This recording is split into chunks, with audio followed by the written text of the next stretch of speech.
Welcome to episode 93 of the LOTD Pod, the Left of the Dial podcast. I'm Flick, and along with me is my friend Richard. How are you doing this week, Richard? I'm good. I'm pleased to be here, pleased to be anywhere. Drinking rainwater that tastes delicious. I've got great music in my headphones. while you're doing the show, or are you just in general? Is that the game? All day, every day. Yep. Oh, okay. Well, okay. So hopefully you can keep up with the conversation with the music going on in your headphones. Oh yeah. Okay, so this week we are doing a new installment of something we've done quite a few times. I'm Gonna Make You Love Me is what we call it. And it is where we exchange albums. We recommend albums to each other in the hopes of converting each other into something, that we've been enjoying for a long time. I really love this format.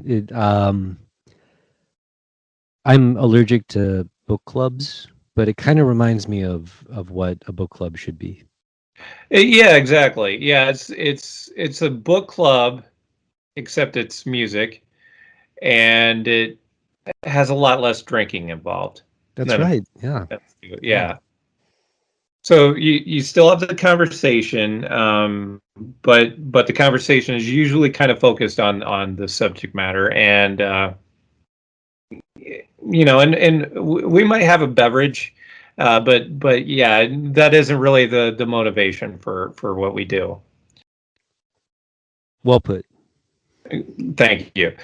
And so this week, what we've done, I have suggested something that is a longtime favorite of mine, and not necessarily like a household name by any means, but that is Hollywood Town Hall, which is the 1992 album by the Jayhawks. And for me, you have suggested The Boatman's Call by Nick Cave and the Bad Seeds. That's right. And yeah, really fun exchange. I like to.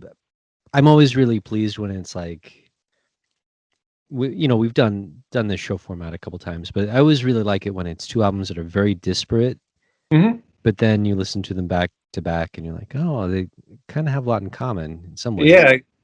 Yeah, exactly. Yeah, I mean, sometimes they're kind of set to be similar, but then when they aren't, when you go, completely different realms, and then you find out, well, no, it's not that different at all.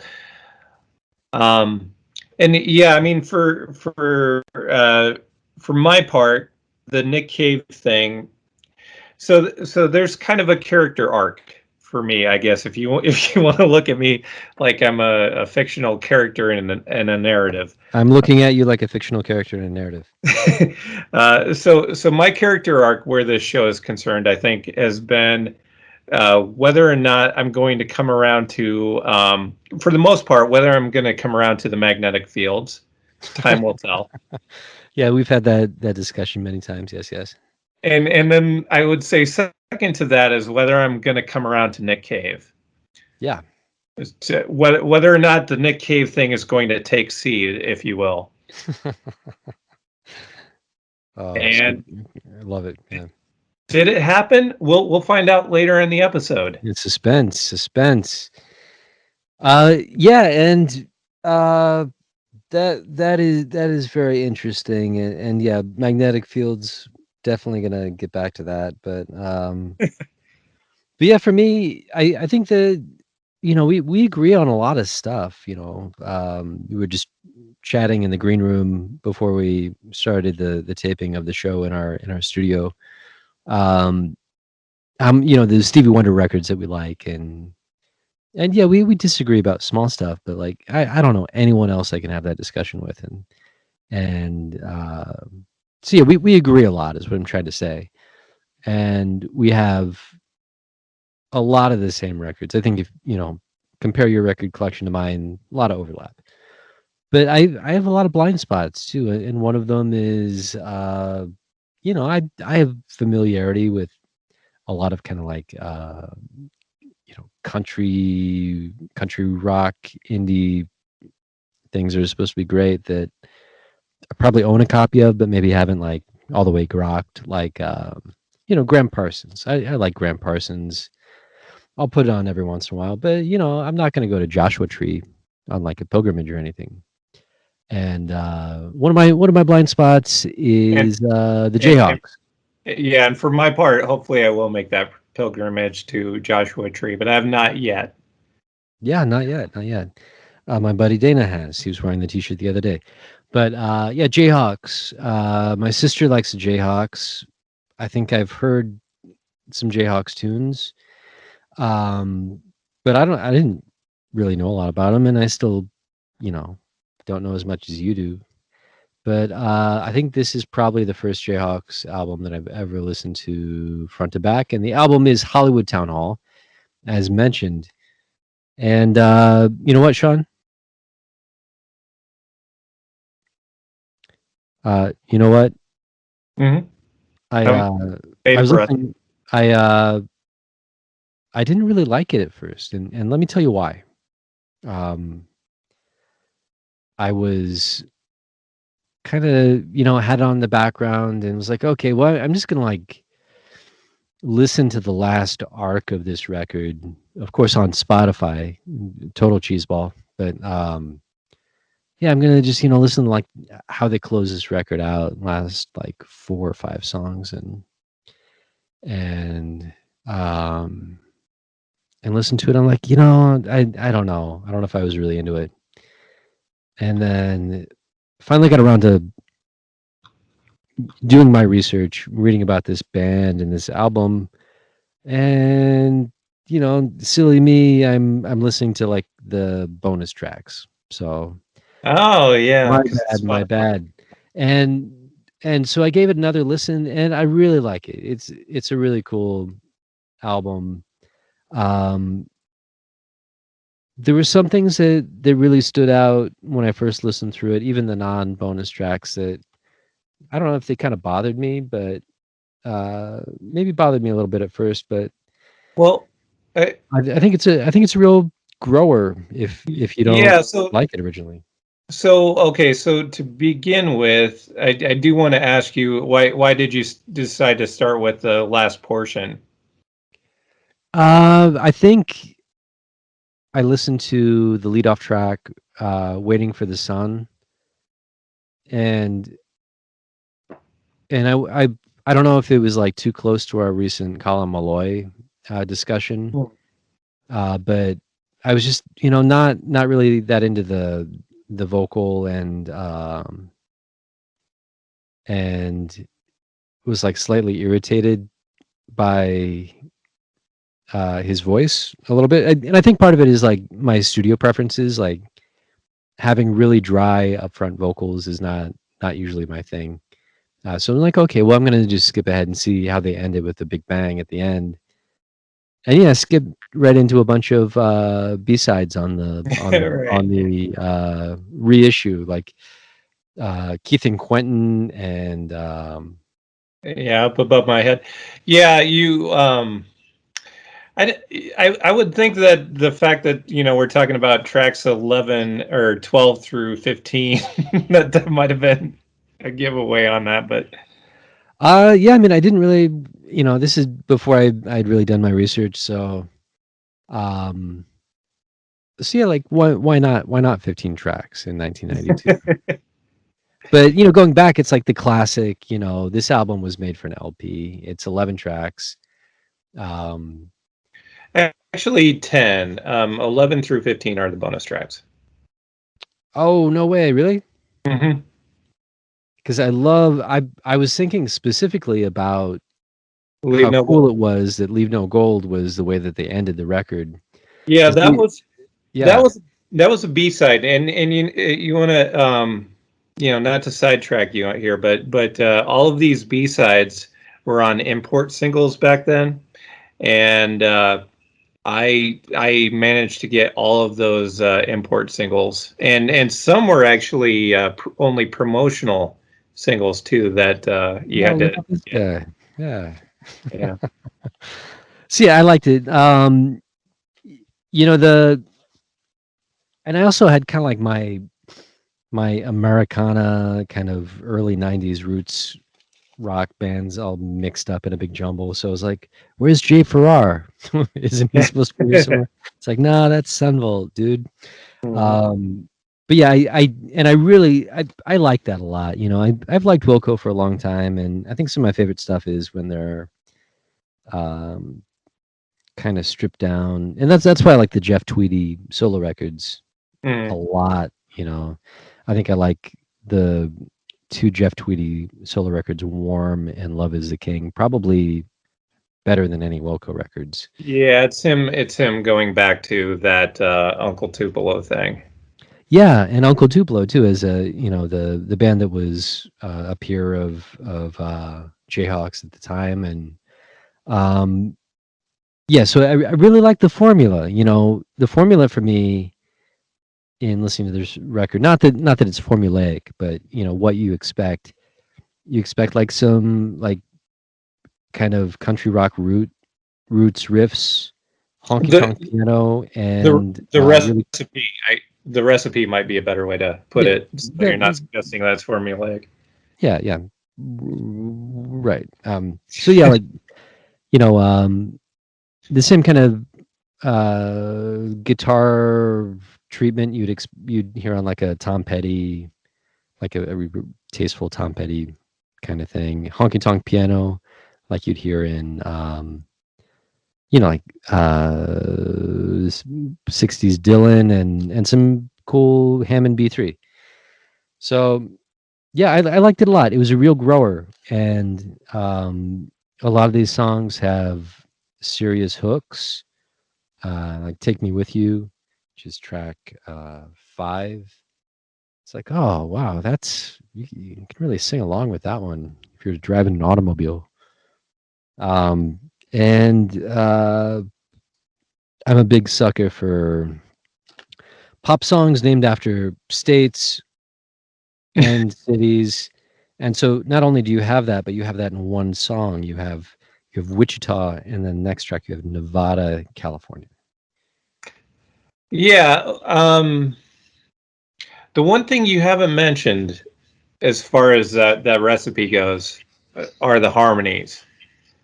There are Uh, some cool harmonies, but uh remind me the lead vocalist name is well, I mean, there were two lead vocalists at this time. There was Gary Louris, who was also the lead guitarist, who is the vocalist on "Waiting for the Sun," the primary vocalist on that track, and then Mark Olson, right? and Mark Olson, yeah, who played acoustic guitar and yeah, and they like just the harmonies that they did were just kind of this, you know.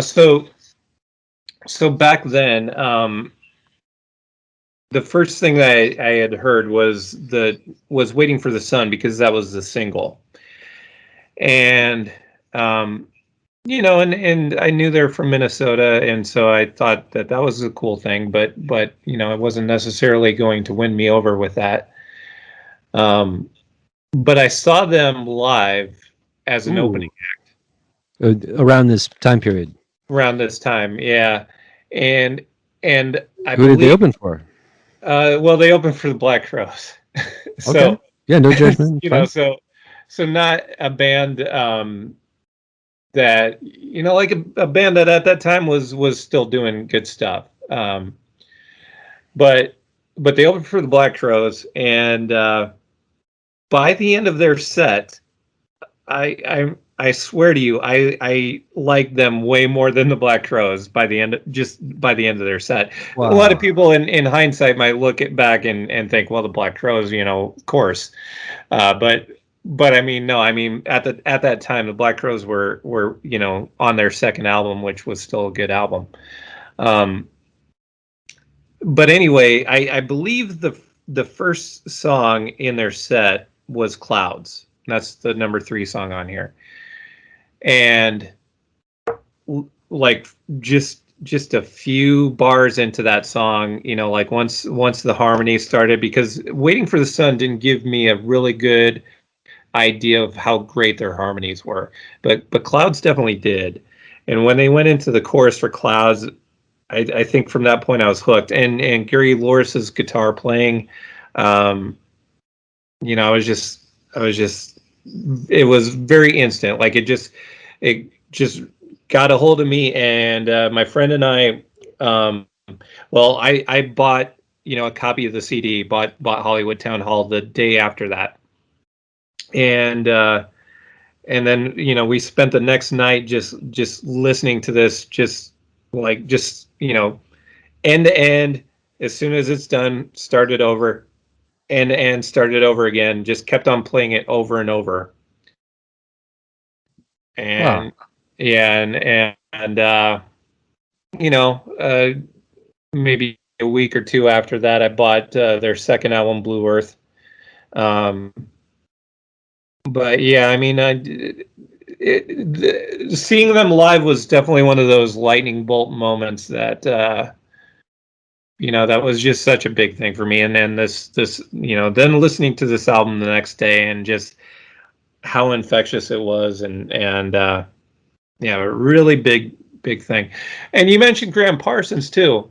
My love of Graham Parsons really came out of this as well, because I played this for another friend of mine, and he said this is kind of like the Burrito Brothers.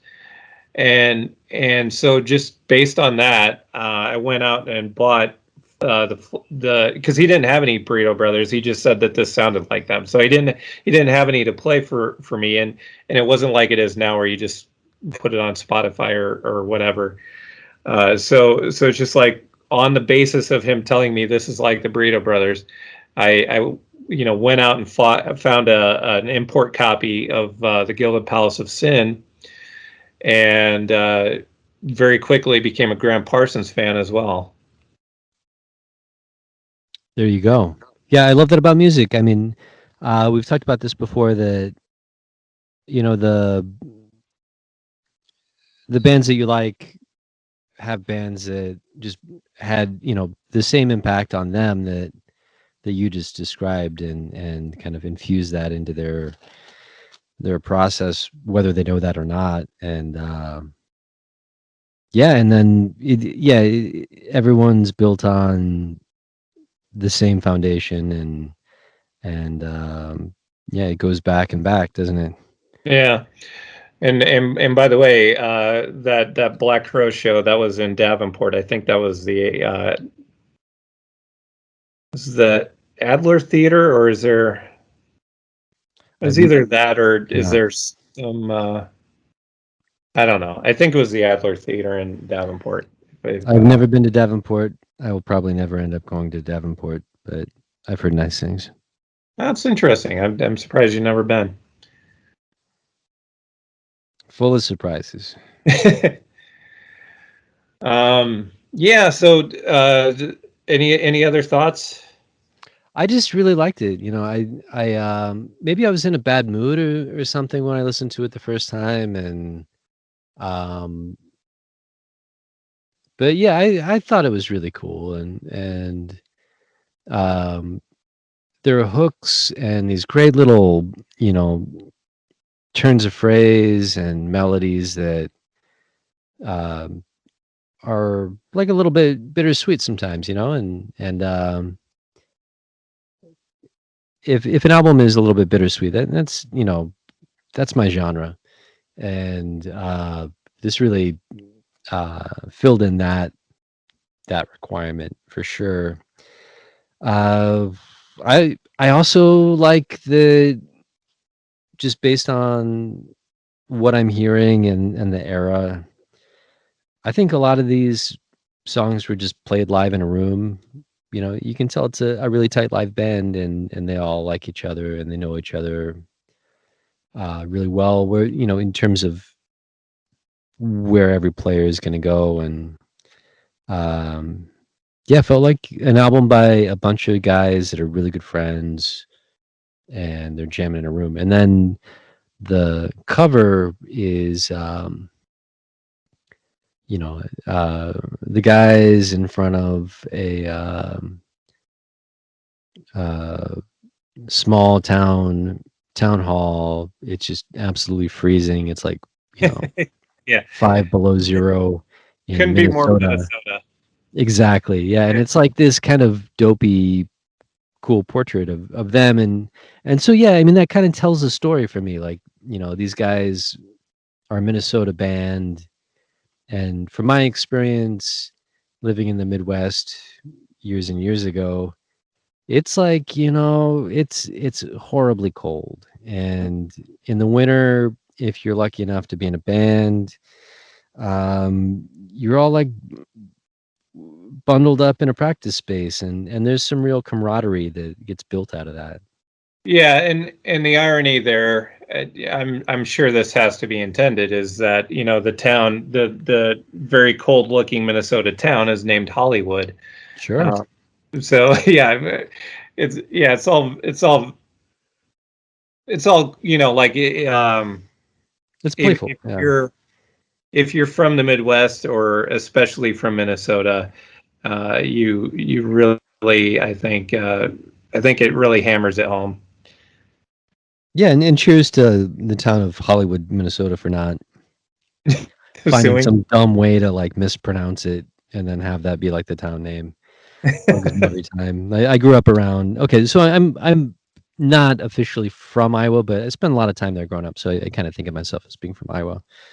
And driving from point A to point B, you go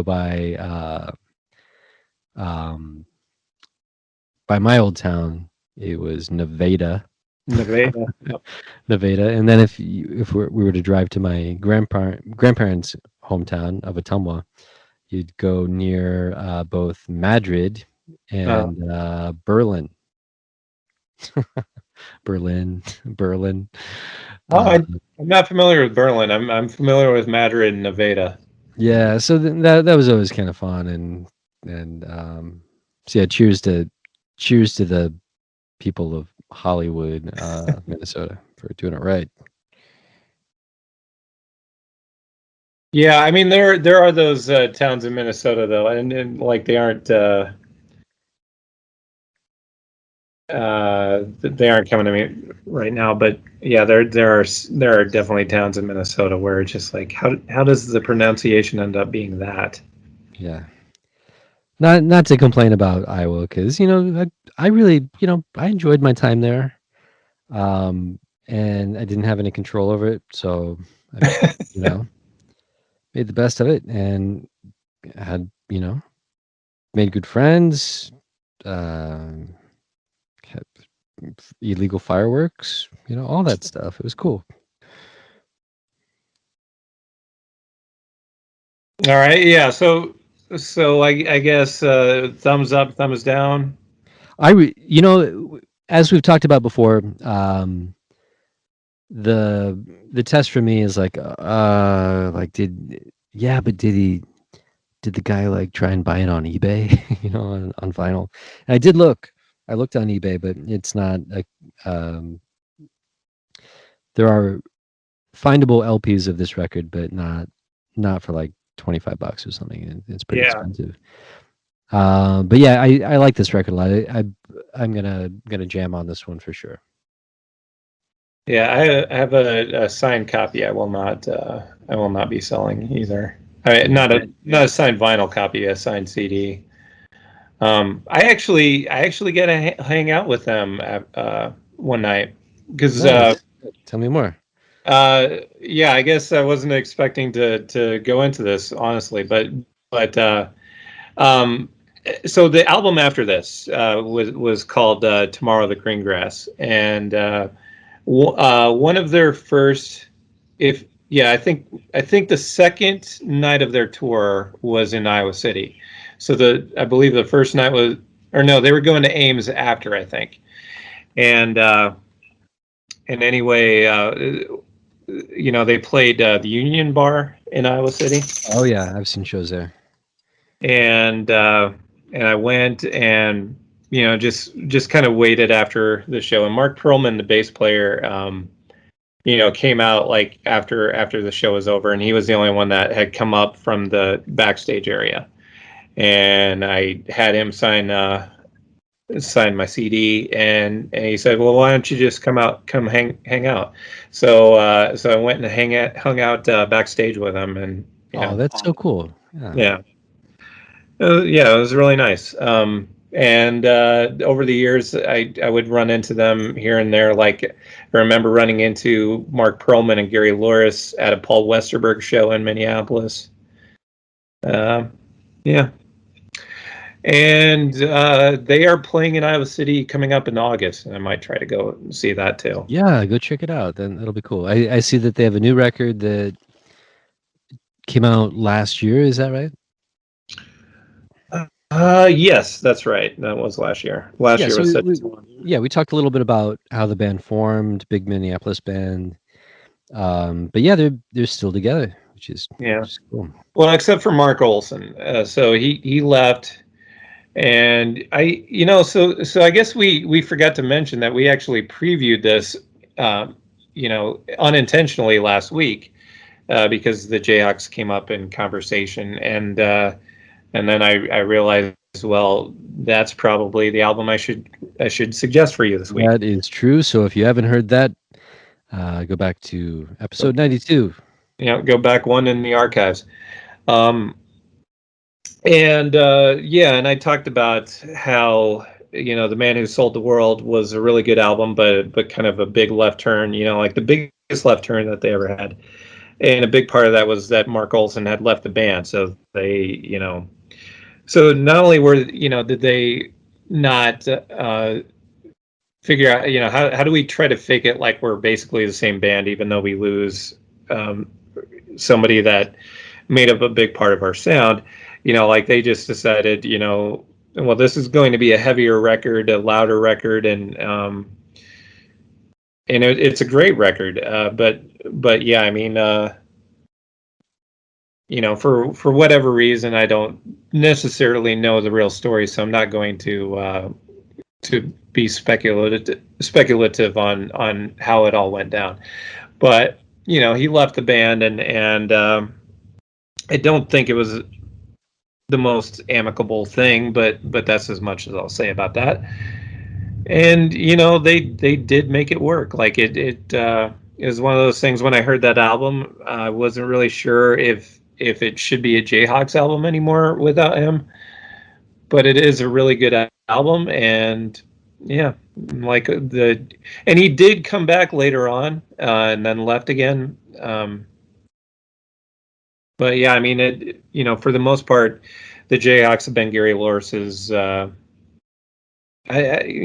guess not Gary Loris's band, but the rest of the members of the band. It's really their band. And Craig Johnson of Run Westy Run joined up later. And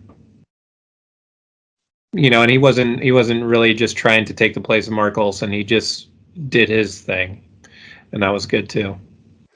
Cool.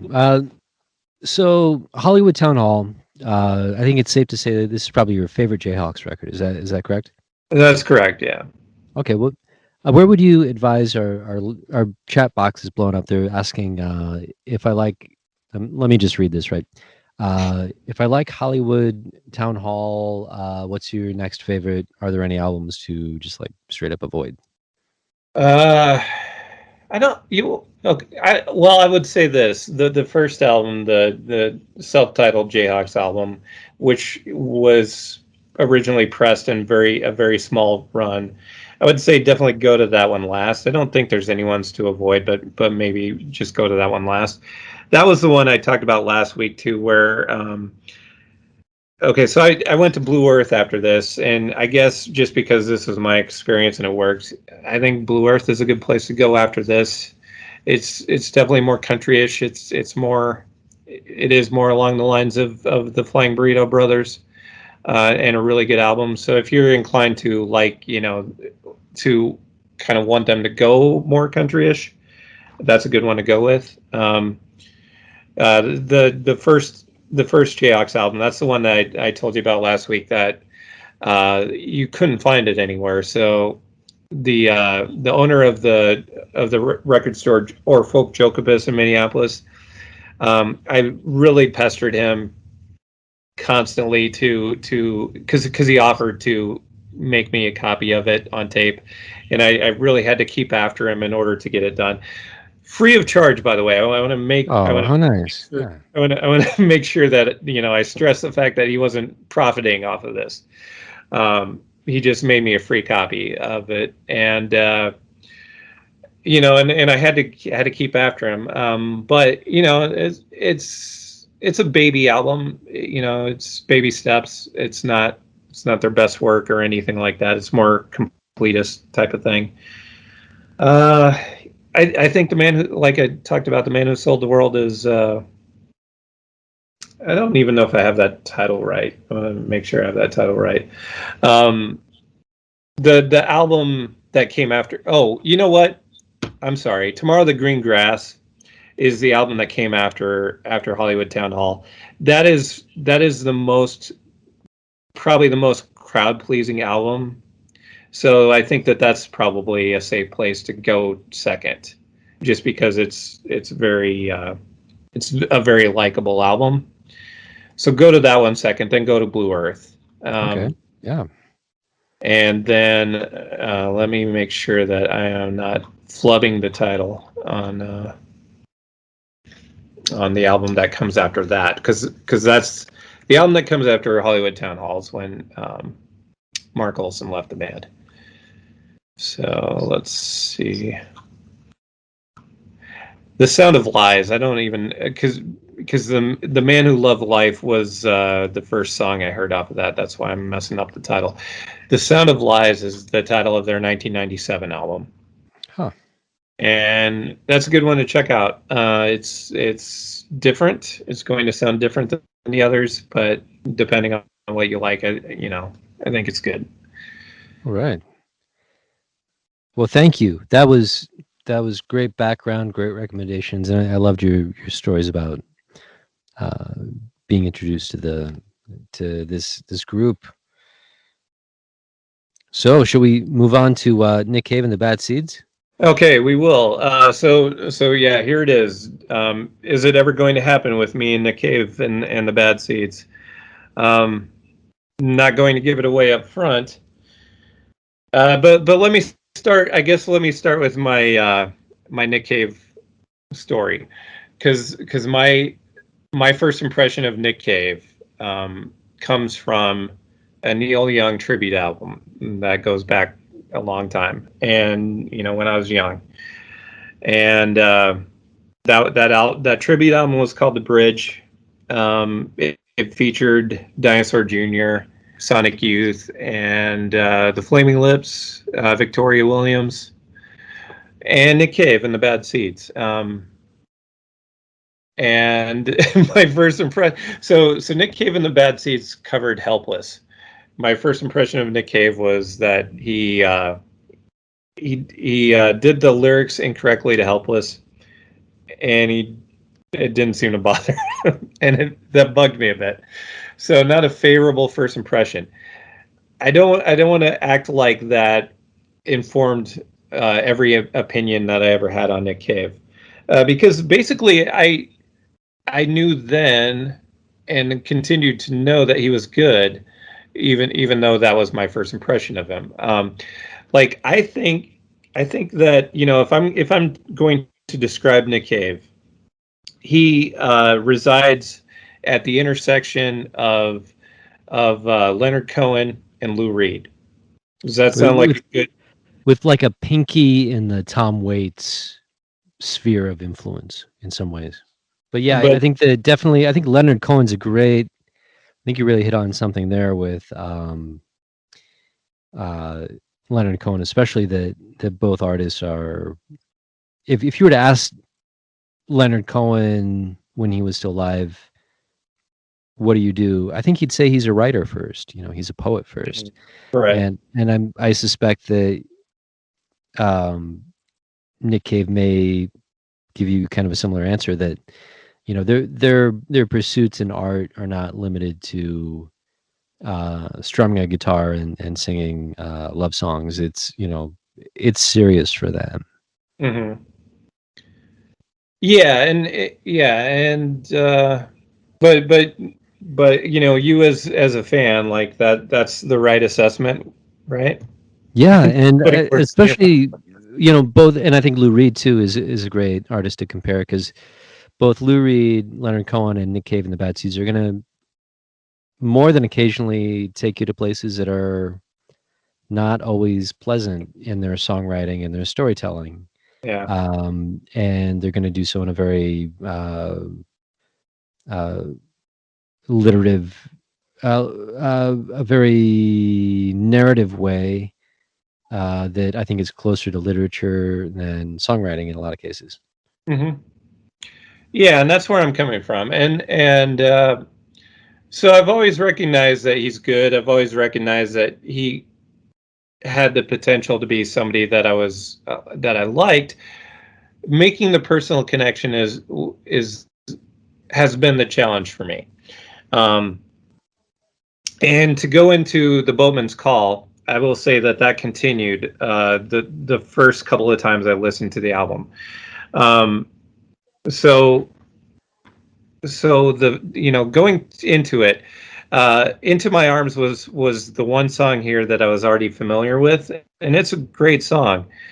Um, it's kind of an odd choice to open an album, I guess, because I don't think, like, to me this doesn't seem like an album opener.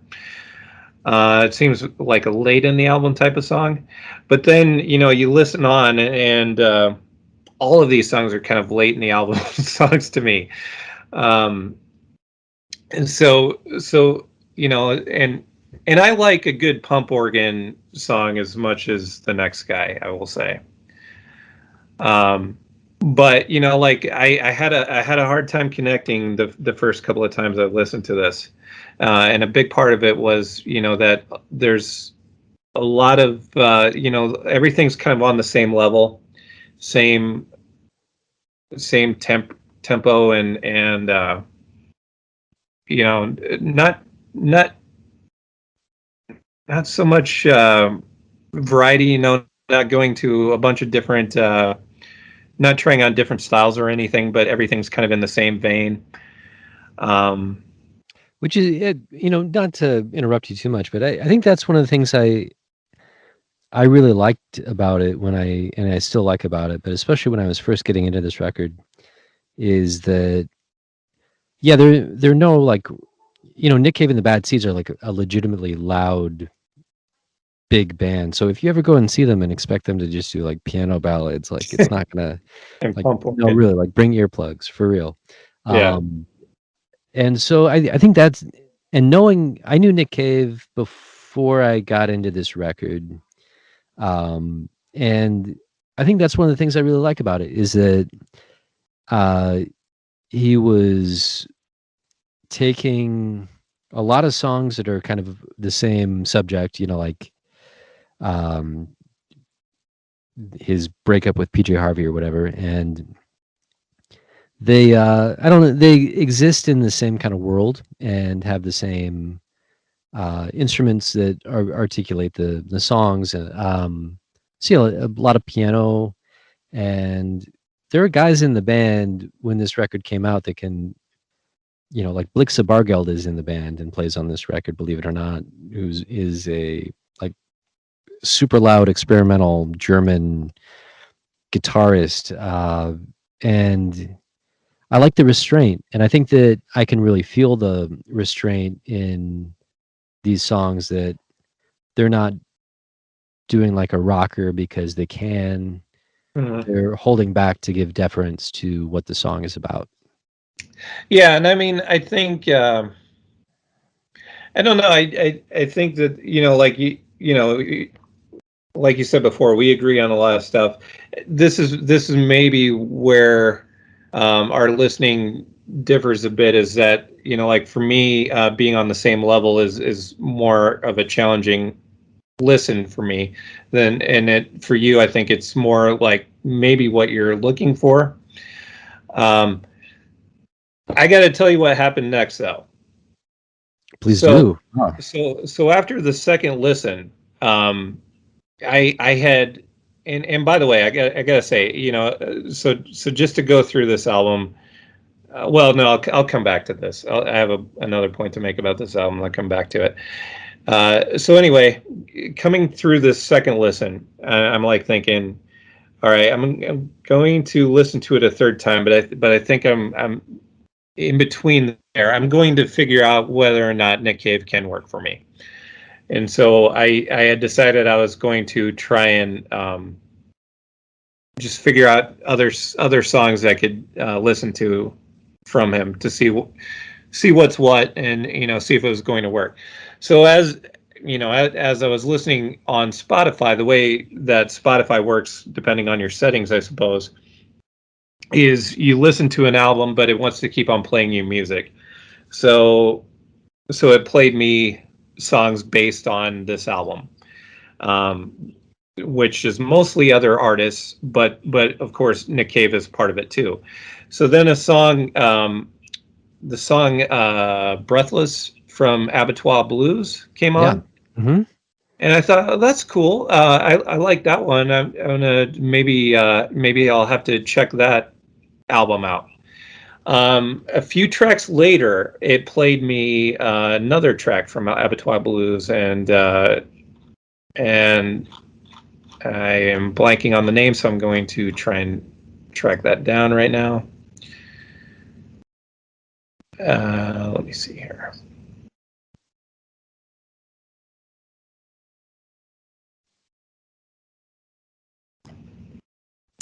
There she goes.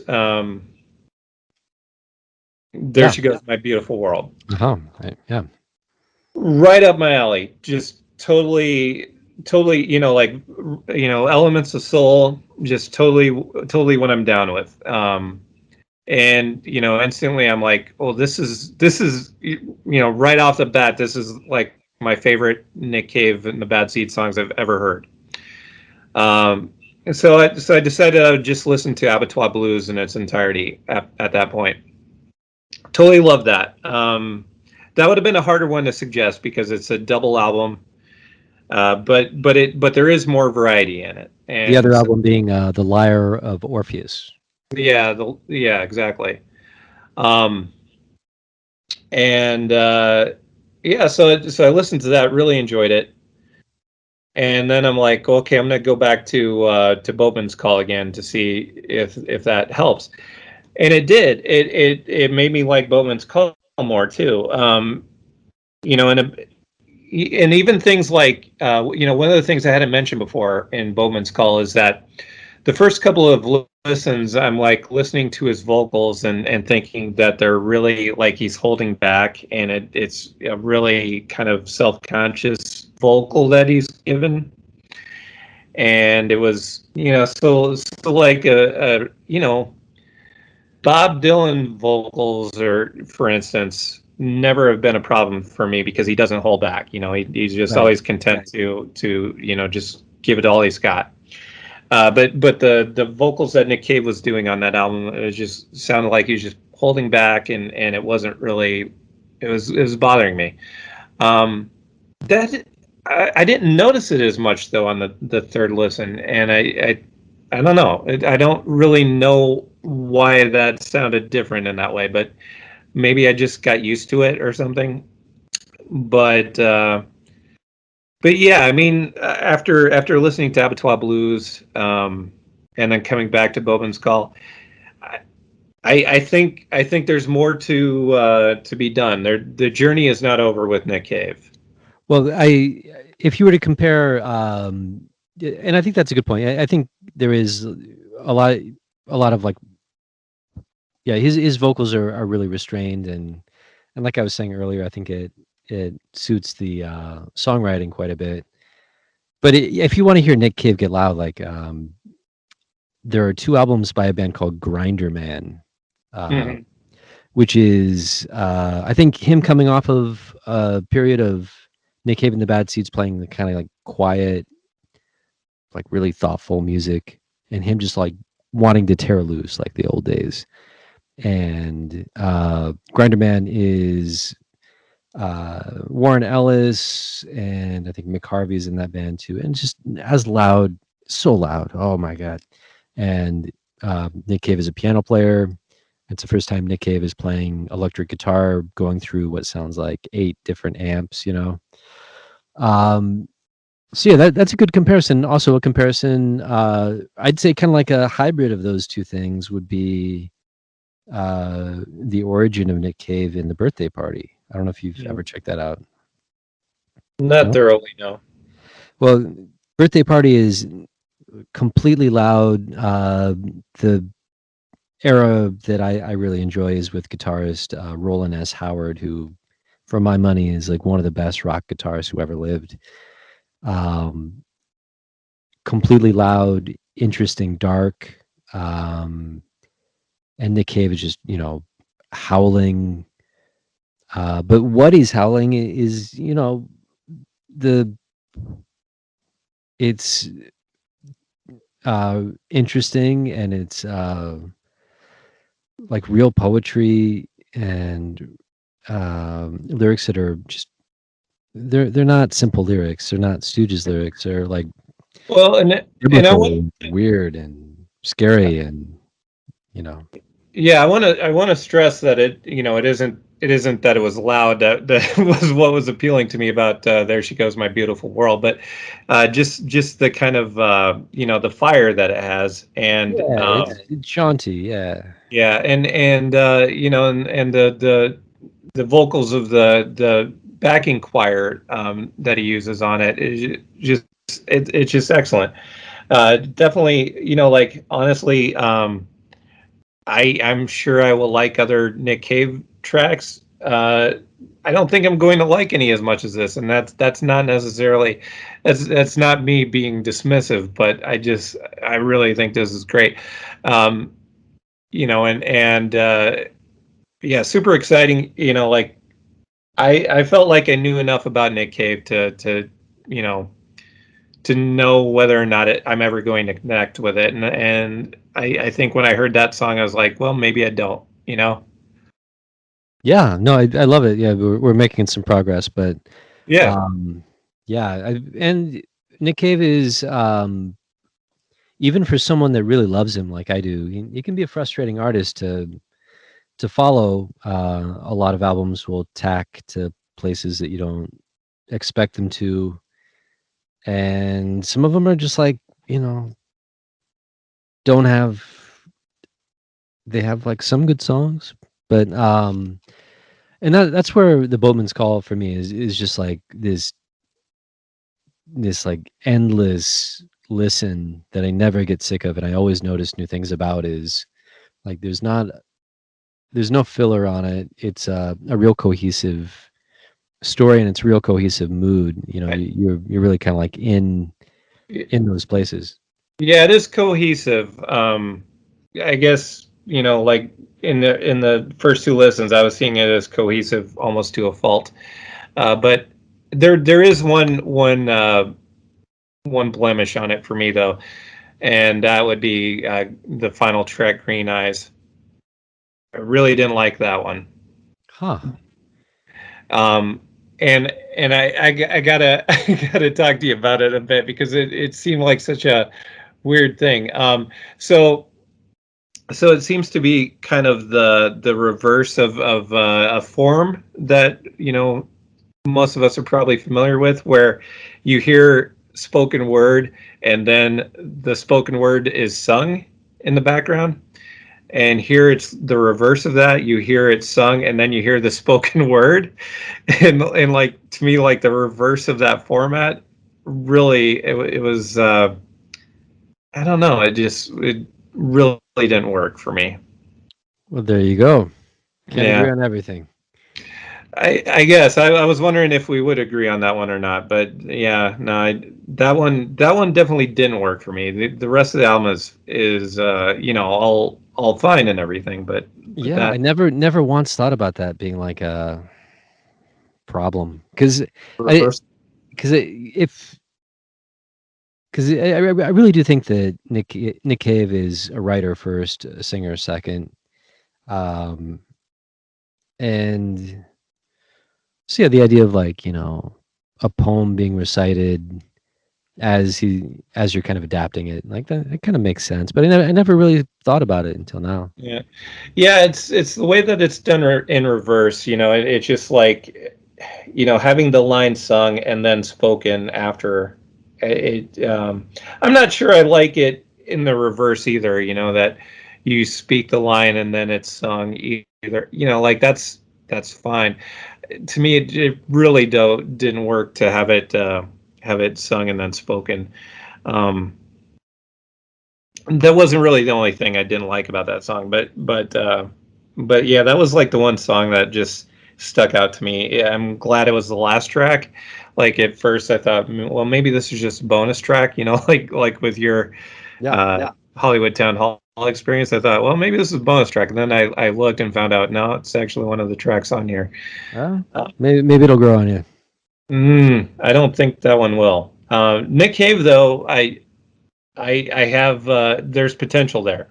I think like I said, the Nick Cave that chapter is not written yet. Happy to hear it. So that's yeah, like definite progress there. We'll see what happens with magnetic fields. Yeah, there's something happening here with Nick Cave, though. That's I can assure you of that. Well, I definitely invite you to dive in, but as I mentioned before, some albums are better than others, so I would direct you to his next album, which is called No More Shall We Part. I would direct you to 1994's Let Love In. And then out of all the Nick Cave albums that I've own, and listened to, Boatman's Call is the one I've listened to the most. There's always something else to discover with that record, whether in the lyric or the music. But second after that is a 10 track album called Live from KCRW, which takes some of the most interesting songs from his most recent records, along with some classics, and it just rocks. And it's such a you get kind of a hint of what a great performer Nick Cave is. I think he's the only performer where I've been so like drawn in by his stage presence that I've had like nightmares about it in a way. Like truly, kind of terrifying, but like pure id and totally in control of everything when he's on stage, to the point where it's almost frightening. It is frightening, actually, in some cases. So yeah, he might not be somebody you want to spend the afternoon with. No, these are great shows. You definitely want to like hang out with him. Yeah, I'm saying, seeing him live might be one thing, but then like spending an afternoon with him, like literally, spending an afternoon with him in his company. I think it would be probably really interesting, because if you listen to interviews with him and from reading his two novels, or seeing any of the screenplays that he's written, definitely in conversation, he's probably one of the most articulate and intelligent people in popular music. So yeah, you'd learn something for sure. You'd learn something for sure, and it would be just entertaining and it might not always be pleasant, I guess. Is what. No, he may have a lot of very entertaining anecdotes about the old heroin days, before he got clean. And yeah, I think you could have a lot of espresso and talk about Milton. So yeah, right on. Yeah, we hope that day happens, and I want to hear all about it. All right. Well, yeah. So thumbs up. Yeah, but my thumbs up, I would say like a bigger thumbs up to Abattoir Blues. Boatman's Call still give a thumbs up, but wasn't. It was a very slow progressing thumbs up for Boatman's Call. Yeah, I the more I think about it, the more I really like this pairing of albums out of all of the I'm Gonna Make You Love Me shows. Because I think we're both really challenged by what the other person picked out, and what the other person picked out is like not exactly in the wheelhouse of the normal genres that we kind of tack to. And yeah, I mean, being challenged by music, by an album is such an interesting thing, and something that you assume you're not going to like, and then it ends up being like absolutely essential. Like that's magic. It really is. Yeah, I mean, I don't want to say that, I assumed I wouldn't like it, but just Well, I mean, I mean, kind of. I mean, you knew that you weren't gonna love I know it where you're out of the going. gate, you know. Yeah, Um, if I assumed I wasn't going to like it, I would have just told you up front. But no, I mean, I didn't assume I wouldn't like it, but I just didn't assume I'd love it, I guess, is the only thing. yeah, maybe that's what I'm trying to say. Yeah. Yeah. But I can safely say I did love Abattoir Blues. No kidding around that. And then ended up liking Boatman's Call. So we'll see. Maybe before long I'll actually even say I love that album. But Yeah. Well, go check out Higgs Boson Blues, and um, we'll just go from there in your Nick Cave journey. all right, yeah, and yeah, so it was a lot of fun. To it's like the one way I probably would have actually gone down the Nick Cave road at this point, or Yeah, gone and into the cavern, I guess is how I should. a bit of trivia. I think when I was first starting to get into this music, I always assumed that Nick Cave was like a stage name. But no, it's his real name. Yeah. Trivia. Nicholas Cave. Yeah, I mean, I assumed it would be like, Nicholas Johnson from Australia. It's like, no, I'm Nick Cave, Hellfire, blah blah blah. But, but yeah, there you have it. So yeah, right. thanks for pushing my boundaries, and I think we both came out knowing a lot more about cool music. As always. I mean, As is this always. not what we do every week? Pretty much, yeah.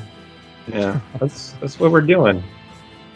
Okay, well, this has been Left of the Dial pod, and Sean, anything you'd like to add before we sign off?